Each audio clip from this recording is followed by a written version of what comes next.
Dun, dun, dun, dun, dun. The old oval, bro. Taki.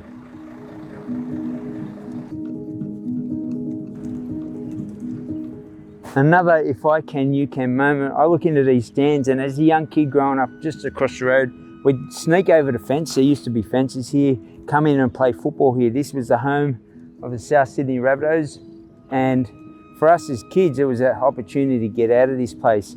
This used to be the old Leagues Club in the background. We'd sit over here, jump in over the weekend. You know, you'd have 50 kids on each side, literally trying to get on the field, and you'd get out there and it was a moment where you'd find joy. And I think that's one of the biggest things I'd pass on to everybody. As we get older, we forget about these beautiful moments that we had as kids. And in amongst all that destruction that you've already seen before in this series, you got to understand that what actually lights you up. And coming down here as kids from broken homes, we found that happiness. But as we get older, we let go of that. Our dreams, we get crushed by the time we're 22. And you know, those little dreams you had, maybe to be an astronaut or whatever it is, you let go of those. And for me, I harnessed that, and I've gone back to that and said, what did I do as a child, and what did I want to be, and how could I unleash that? And I think that's one of the biggest things that we tend to let go quite a lot of, where we don't go out and say, I want to be this, but someone then tells you that that's going to be hard, or who do you think you are? That won't happen from our area, those sorts of conversations. And surround yourself with the right people. And the most important person in amongst that conversation is who you surround yourself with up here.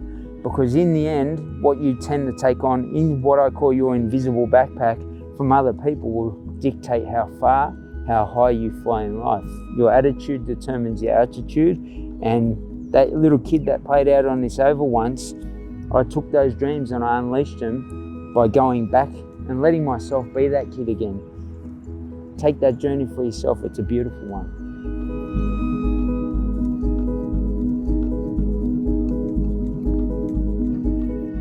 We've spoken about a lot of the lessons that became blessings in my life. Here is what I call perception correction. A lot of reflection, childhood dreams, memories here. Just behind me, I used to practice with my father every single day. 1,000 left foot kicks, 1,000 right foot kicks with the soccer ball or football in Europe. But in general, what it taught me was discipline. That discipline at that point in time, I used to hate it. Some days I'd come across and be in the mood. Some days I could not be bothered. Doing the things that you don't want to do builds something into you that will never leave your life. So if you ever do anything to build or learn or grow into a different individual and educate yourself, you don't lose that knowledge. The difference between knowledge and wisdom, though, is the wisdom is the ability to practice that over and over and over again. Let's think about Kobe Bryant, Ronaldo, and the ability of them to become superstars to their own lives, but to the world as well. And if I had continued that journey from a young age, no doubt I would have went somewhere within life around football or soccer, even though it wasn't big in the country at the time. And I got recognised by a lot of clubs overseas, even playing here, because of the level that I'd put in, or my dad had helped me put in during that period. And that discipline I took out into life and into business now. So understand what you are doing on a regular basis to build parts of your life, the pillars of your life. Discipline, accountability, responsibility, and ownership as examples. What do those words mean? Where do they happen? Who are you with? What are you doing? Are they moving you towards the idea of your life, your intentions or distractions of your life? And if not, if it's a distraction, cut that out, start the move towards it. Come down here every afternoon after school, practice relentlessly. And when I say that, context to whatever you're doing in the space that you're doing, to allow you to get the life you want. And yeah, I look at it now, I look back at it now, and the holidays we're on, the trips we're being able to do, the way we are able to live. And I think to myself, that kid, I should be proud of that kid coming down every afternoon, because it's rolled off into my life. And if I can, you can.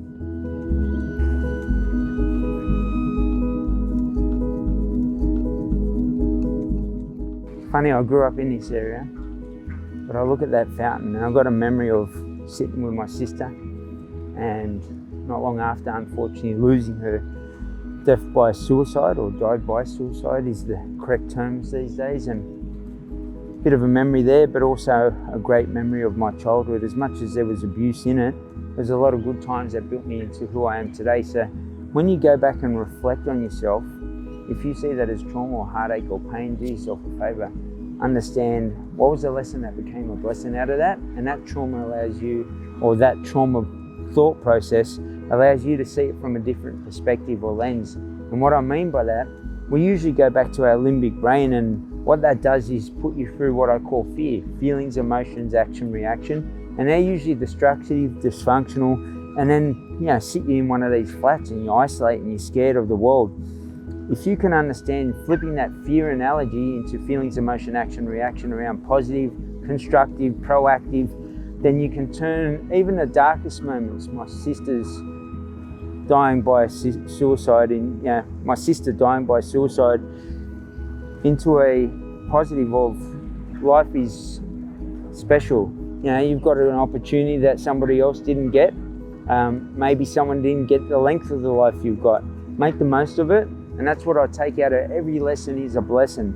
And I always say that if I can, then you can. Think about that.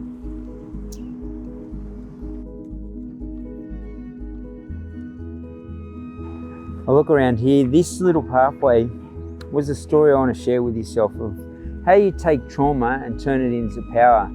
I used to walk along this pathway. If I was 1 minute late, knowing that I was going to be physically abused, belted black and blue by my father, what I didn't understand was what he was trying to do at that time, give me discipline. It ended up building fear into myself, where along this pathway I'd become so scared. If I had a friend with me, I'd get him to punch me in the eye, and I'd literally fight my friend if they wouldn't punch me in the eye, to the point where I'd end up punching on with my friend.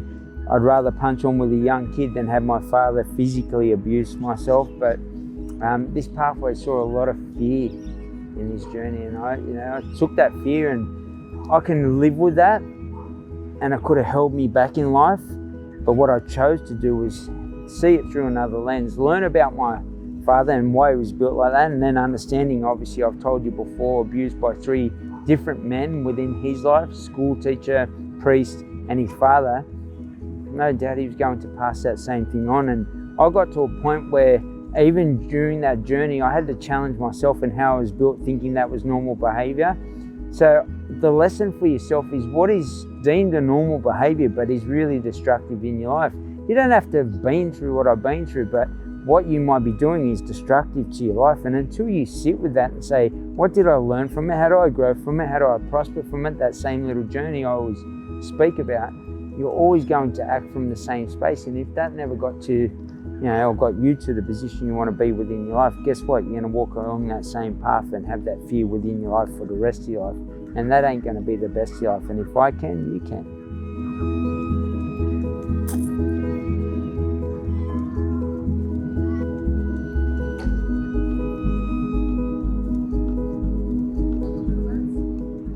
I want to share another great story in this series that allows you to not go back to a toxic environment.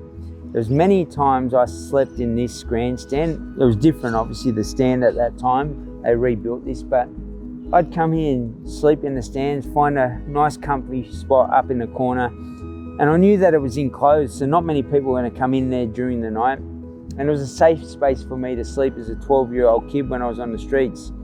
Now, to give you context of what I'm talking about, if you pan around and have a look at those flats just across the road, 150 meters from where I hung jump out of a window of my father's home. And I could have walked back into that environment, but I was fearful. I was scared as a kid. And I chose to stay on the streets and learn new things that I had to learn, how to get food, how to get money, how to survive.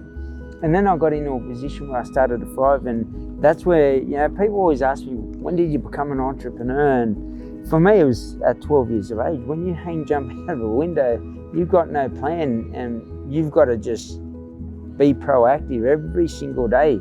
And that is the plan until you start to learn a better way, and then you come up with a plan that helps you live a better way of life. And I just remember sleeping in this stand many a times, thinking I'll just walk across there, yes, he'll belt me, but I'm in a safe space, technically in my head, where someone else wouldn't get to me. And I chose not to because I was so fearful. So it's a little message for yourself. set a boundary, and even though I was a 12-year-old kid, I recognised it and I stuck with it. I didn't go back to it. And as much as it pained my dad, and he ended up dying from cancer when I was in jail, you know, no doubt he had a lot of pain, heartache, suffering from me running away. At the same time, I just felt as a young kid, without the understanding of why my father was trying to do what he was trying to do, I just chose not to go back. And it's a message for yourself. Set some boundaries, know what environments are toxic, and then make sure you have non-negotiables about that. And as much as it was only 150 meters away, there were many nights I thought about it. And you might think about it going back to a toxic partner as an example, or business partner, or business, or a way of life for yourself. Do yourself a favor. Make sure you know what that is. Define those and stick to those boundaries, because it made me who I am today. And those lessons become blessings, not only in my life, but to those in proximity of my life. And if I can, you can.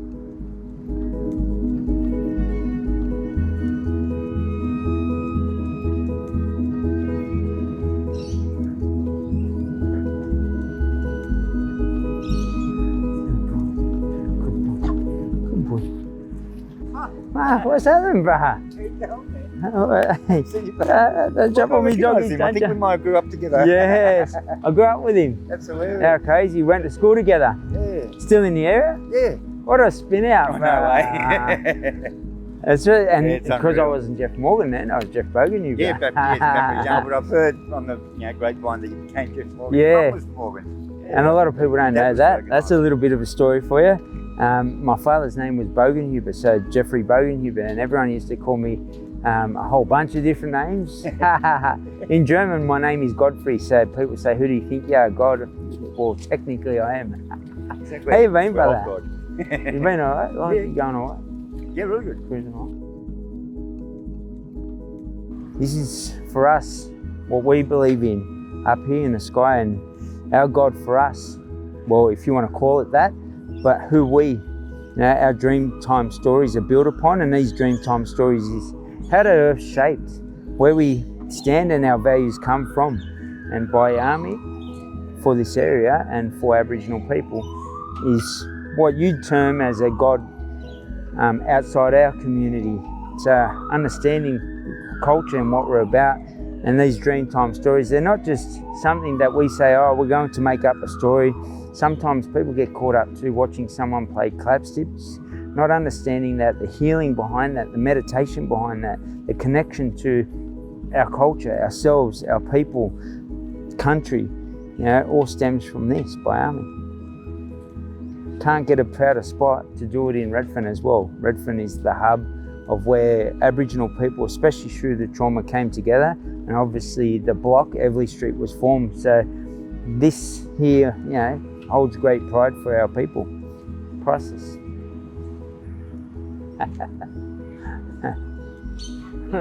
Hey, mate, I love it.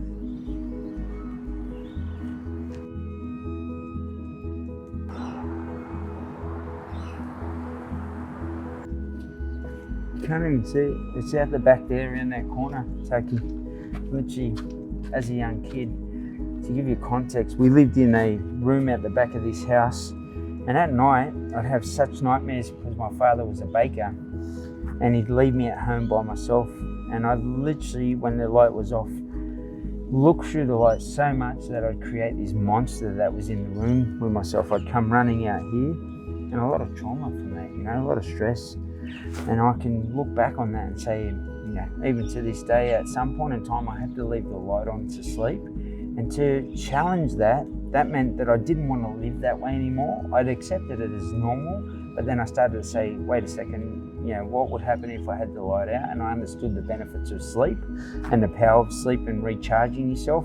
I never felt that I recharged myself as a kid. So 16 years of age, even when I was in juvenile justice, I was glad if the light was on, because the fear of going back to my old self, challenging that, rewiring the loop or the pattern of behaviour, putting a roadblock in that and creating something new. So when I'd go to bed, if I had the light out, what would I do to get myself to that point? So I started to train at night as an example, and it would actually make me tired. Have a warm shower, have a tea, slow myself down, read a book, and then fall asleep while I'm reading a book, as an example. And then I started to shift and change that behaviour that I accepted for so long, that was built into me as a young kid, that would run out here screaming. Old Lebanese lady would live in the house and she'd come out and, you know, obviously look after me and take me back into the room. But that's where I grew up, and you know, come through this little lane that you've just seen. And you know, it's crazy. If this was open, I'd basically walk out the back and show you just a one-room shack. There was no toilet in it. The toilet was out the back of that. And imagine a young kid at night going out. I had this fear, 6, 8 years old, and I'm going to take you outside and share another story. But if I can flip this and change that thought and behaviour, then you can too. If I can, you can. I want you to picture this. Young kid, both parents walking in front of you, telling you to come outside. We want to have a conversation. I walk behind them. I'm 8, 9, 10 years of age.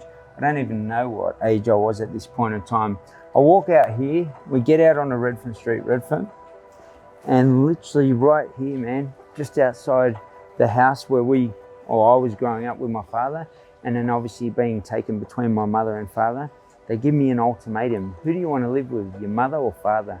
And to think about that whole conversation and that choice as a young kid that grew up in this place, it's pretty insane that your parents ask you, and that tells you a lot about sometimes your ceiling of knowledge or life will end at the level of your parents or those of value within your life ceiling. And what that means is when you cap yourself at that point in time, they're going to ask you a question at 10 years of age max. You know, who do you want to live with? That's pretty dysfunctional. If you go with that same dysfunction and let that be and consume your whole life, this whole little journey in this lane will become your whole life. And if I can shift that behavior by looking at what was the lesson that became a blessing out of this, don't be the same parents that my parents were. Don't be the same role models that my parents were. And that allowed me to shift and change who I was to who I am today. And if I can, you can. Good to see you, Dad. Hey, how you? All right. Good. Cruising along? Yeah, What are you doing? Living over here? Yeah, I'm living in Walker Street, opposite side of Redfern Oval. Oh, yeah. Yeah. We've both been there and done that. Been there, done that. And that's what we can teach the younger generation. Absolutely. Otherwise, if we don't do it, who's going to, what are they going to do? Who else is going to teach them? Move it at that path. I always have you under the younger kids and let them know, you know. Help them out. There's nothing in jail for you, mate. And so we still had perseverance, commitment. If we wanted money, we'll make money. That's so right. if you do or have the same principles around, you know, business in life, and doing it the legitimate way, and do it how you want it. It might be around culture.